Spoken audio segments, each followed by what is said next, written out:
मैं अपने हाथों से बनाई केसरिया रबड़ी लेकर कमरे की ओर ही बढ़ा ही था कि बेटे के शब्दों ने मेरे कदम जकड़ दिए। बाबूजी अब सठिया गए हैं, उन्हें किसी तीर्थ पर भेज दो और दुकान का सौदा पक्का करो। बहुत हो गया इनका नाटक। बनारस की उस पुरानी हवेली की दीवारों के पिछले 50 सालों में बहुत कुछ देखा था, मगर आज जो सुना उसने ईंट पत्थरों को भी कपा दिया होगा। मेरे हाथ में चांदी की वह कटोरी थी जिसमें मैंने अपने बेटे सुयस और बहू नलिनी के लिए बड़े प्रेम से रबड़ी निकाली थी। सुयस को बचपन से ही मेरे हाथ की बनी मिठाइयाँ पसंद थी। मैं दीनानाथ चौबे चौबे मिष्ठान भंडार का मालिक, जो बनारस की गलियों में अपनी शुद्धता के लिए प्रसिद्ध था, मगर आज उस बंद दरवाजे के पीछे मेरा बेटा किसी कॉर्पोरेट कंपनी के अधिकारी से फोन पर बात कर रहा था और मैं उसके लिए महज एक पुराना फर्नीचर बन चुका था जिसे अब कबाड़ में फेंकने की तैयारी चल रही थी। मेरे कांपते हाथों से चम्मच कटोरी से टकराया, हल्की सी आवाज हुई, मैंने सांस रोकी और खुद को संभाला। अंदर से नलिनी की आवाज आई, सुयस आप धीरे बोलिए, बाबूजी सुन लेंगे तो बवाल करेंगे। उन्हें बस इतना कहिए कि दुकान के नवीनीकरण के लिए कागज पर दस्तखत चाहिए। एक बार पावर ऑफ अटॉर्नी मुख्तारनामा मिल जाए, फिर उस पुराने खटारा रसोइये रामदीन को निकाल बाहर करेंगे और पूरी जमीन जगह को पिज्जा बर्गर कैफे में बदल देंगे। करोड़ों का सौदा है यह। मेरी छाती में एक सूल सा चुभा। रामदीन वह सिर्फ मेरा मुख्य रसोइया नहीं था, वह मेरा भाई, मेरा साथी था। पिछले 40 सालों से उसने मेरे साथ भट्टी की आंच सही है। और यह दुकान, यह ईंट गाड़े की इमारत नहीं, मेरे पूर्वजों की आत्मा थी। मैंने धीरे से अपने कदम पीछे खींचे, रबड़ी की कटोरी वापस रसोई में रख दी। उस मीठी रबड़ी की महक अब मुझे जहर जैसी लग रही थी। मैं अपने कमरे में जाकर पुरानी को आराम कुर्सी पर बैठ गया। मेरी नजर दीवार पर टंगी मेरी स्वर्गीय पत्नी सुमित्रा की तस्वीर पर पड़ी। उसकी आंखों में वही सवाल था, दीनानाथ क्या इसी दिन के लिए हमने दिन रात करके सुयस को विदेश पढ़ने भेजा था? उस रात खाने के मेज पर सन्नाटा था। सुयस और नलिनी की आंखों में एक चोर जैसी चंचलता थी। सुयस ने गला साफ किया, बाबूजी आजकल आप बहुत थक जाते हैं, दुकान की चिंता छोड़िए। मैं और नलिनी ये सोच रहे थे कि दुकान को थोड़ा आधुनिक बनाया जाए, कुछ मशीनें लानी है, टैक्स का कुछ काम है, बस आपके कुछ दस्तखत चाहिए थे। उसने एक मोटी फाइल मेरी तरफ सरका दी। मैंने फाइल को हाथ नहीं लगाया, बस उसकी आंखों में देखा। कैसा बदलाव बेटा, हमारी पहचान तो देसी घी और कड़ाही का स्वाद है। नलिनी तुरंत बोली, बाबूजी जमाना बदल गया है, अब लोग स्वाद नहीं ब्रांड और सजावट देखते हैं। आप बस आराम कीजिए, हम आपके अगले महीने 4 धाम यात्रा पर भेजने का सोच रहे हैं। डिलक्स पैकेज है, आप पुण्य कमाइए। यहाँ की धूल मिट्टी में अब क्या रखा है? धूल मिट्टी? मेरी पूरी जिंदगी, मेरी तपस्या उन्हें धूल मिट्टी लग रही थी। मैंने एक गहरा सांस लिया और कहा, मैं पढ़कर बताऊंगा, चश्मा अभी मिल नहीं रहा।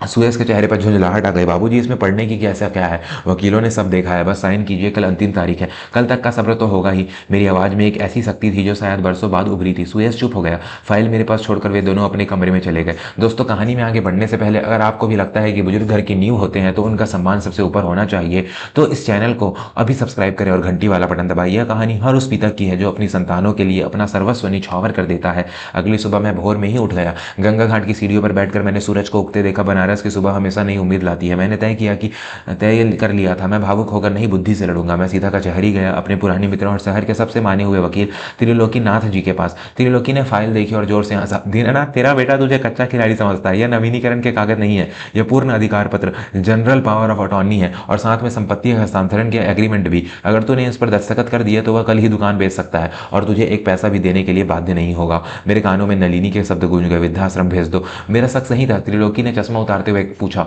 अब क्या करना है, मुकदमा लड़ोगे? मैंने सिर हिलाया, नहीं त्रिलोकी, मुकदमा तो गैरों से लड़ा जाता है, यह तो अपनी ही खून की गद्दारी है। मुझे ऐसा उपाय बताओ कि सांप भी मर जाए और लाठी भी न टूटे। मुझे अपनी दुकान, अपने कर्मचारी और अपना स्वाभिमान बचाना है। हम दोनों ने 2 घंटे तक मंत्रणा की। त्रिलोकी ने एक नई फाइल तैयार की। शाम को जब मैं घर लौटा तो मेरा चेहरा शांत था। सुयश ड्राइंग रूम में बेचैनी से टहल रहा था। मुझे देखते ही वह लपका, बाबूजी साइन कर दीजिए, आज शाम को पार्टी है, मैंने इन्वेस्टर्स मतलब दोस्तों को बुलाया है। मैंने मुस्कुराते हुए कहा, हाँ बेटा मैंने सब पढ़ लिया, तू सही कहता है, जब मेरी उम्र हो गई है मुझे मोह माया छोड़कर तीर्थ पर जाना चाहिए। सुयस और नलिनी के चेहरों पर ऐसी चमक आई जैसे उन्हें कुबेर का खजाना मिल गया हो। नलिनी तो मेरे लिए पानी का गिलास लेकर आ गई, जो पिछले 1 साल से उसने कभी नहीं किया था। लेकिन मैंने अपनी बात जोड़ी, मेरी एक शर्त है। सुयस रुका, क्या शर्त बाबूजी? मैं चाहता हूं कि दुकान का हस्तांतरण एक भव्य समारोह में हो। कल रामनवमी है, कल दुकान पर शहर के सभी गणमान्य लोगों को बुलाओ। मैं सबके सामने पूरे सम्मान के साथ तुझे अपनी विरासत सौंपना चाहता हूं। आखिर चौबे मिष्ठान भंडार कोई घूमती नहीं, एक परंपरा है। उसका वारिस गद्दी पर चुपके से नहीं, ढोल नगाड़ों के साथ बैठेगा। सुयस ने नलिनी की तरफ देखा। उन्हें लगा कि बूढ़ा बाप अपनी आखिरी वाहवाही चाहता है। सुयस हंसा, बस इतनी सी बात। बिल्कुल बाबूजी, कल शाम को ग्रैंड फंक्शन होगा, मैं मीडिया वालों को भी बुला लूंगा, यह हमारे नए ब्रांड लॉन्च के लिए भी अच्छा रहेगा।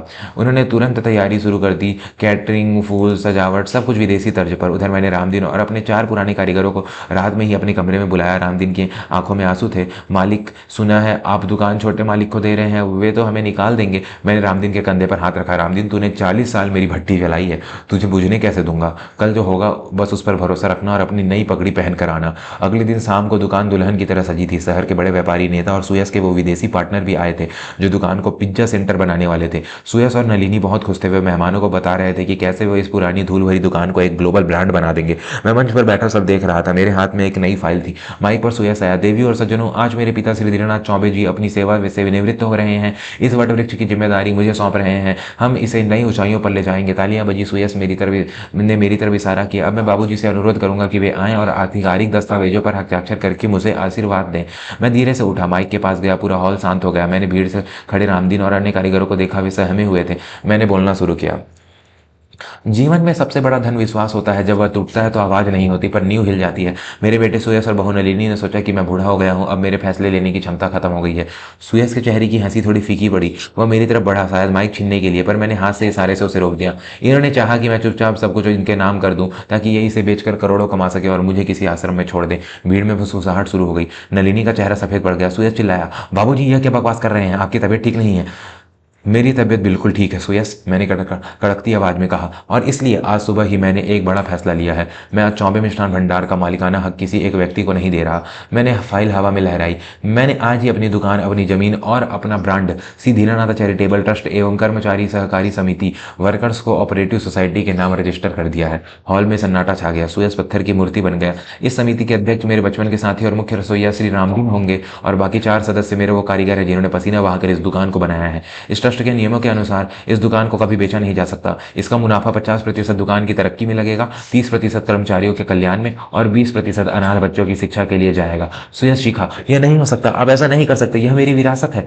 विरासत खून से नहीं कर्म से मिलती है बेटा, मैंने शांत स्वर में कहा। तूने इस दुकान को सिर्फ ईंट पत्थर और सौदा समझा। रामदीन और इन कारीगरों ने इसे पूजा समझा। जो पूजा करता है भगवान उसी के होते हैं। दोस्तों, दीनानाथ जी ने जो किया क्या वो सही था? क्या एक लालची औलाद को सबक सिखाने का यही सही तरीका था? अपनी राय कमेंट में जरूर लिखें, और अगर कहानी पसंद आ रही है तो वीडियो को लाइक करना ना भूलें। आगे देखिए कि सुयस का गुस्सा क्या रंग लाता है।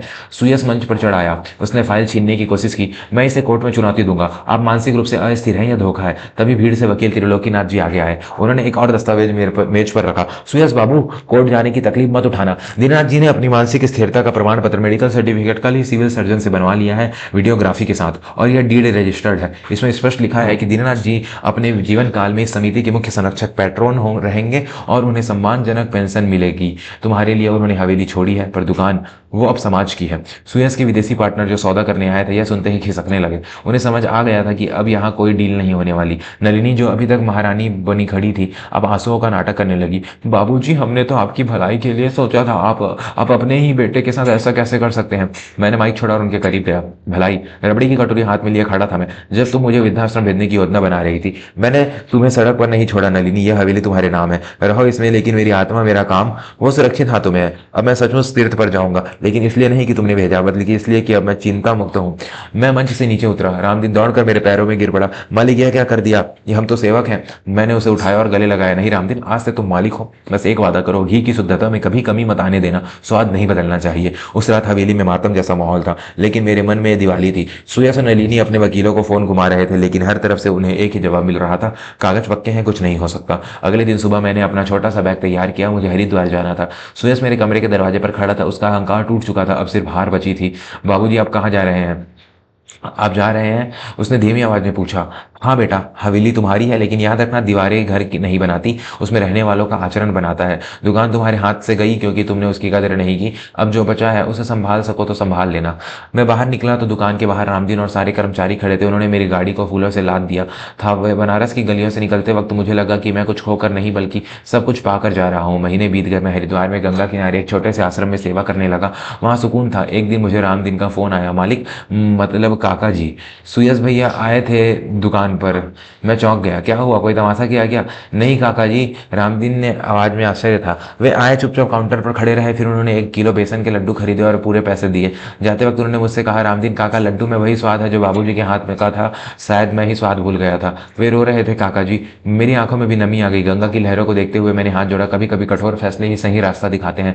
मैंने अपनी संपत्ति खोई नहीं थी, बल्कि उसे बांटकर बढ़ा दिया था, और उस कठोरता ने शायद मेरे बेटे के अंदर सोए इंसान को भी जगा दिया था। सुयस ने दुकान वापस जाने की जिद जिद छोड़ दी, दुकान वापस पाने की जिद छोड़ दी। उसने अपनी खुद की एक छोटी सी नौकरी शुरू की। उसे समझ आ गया था कि बनी बनाई विरासत को बेचना आसान है, लेकिन अपनी पहचान बनाना मुश्किल। वह अक्सर अब मेरे पास हरिद्वार आता है, बिना किसी कागज के, बिना किसी लालच के, बस गंगा किनारे मेरे साथ बैठने के लिए। उस दिन अगर मैंने वो रबड़ी की कटोरी वापस न रखी होती और चुपचाप दस्तखत कर दिए होते, तो आज मैं एक अनाथ की तरह किसी कोने में पड़ा होता और मेरे दुकान का नामो निशान मिट चुका होता। स्वाभिमान की लड़ाई अपनों के खिलाफ हो तो सबसे ज्यादा दर्द देती है, लेकिन जीत भी सबसे बड़ी शांति देती है।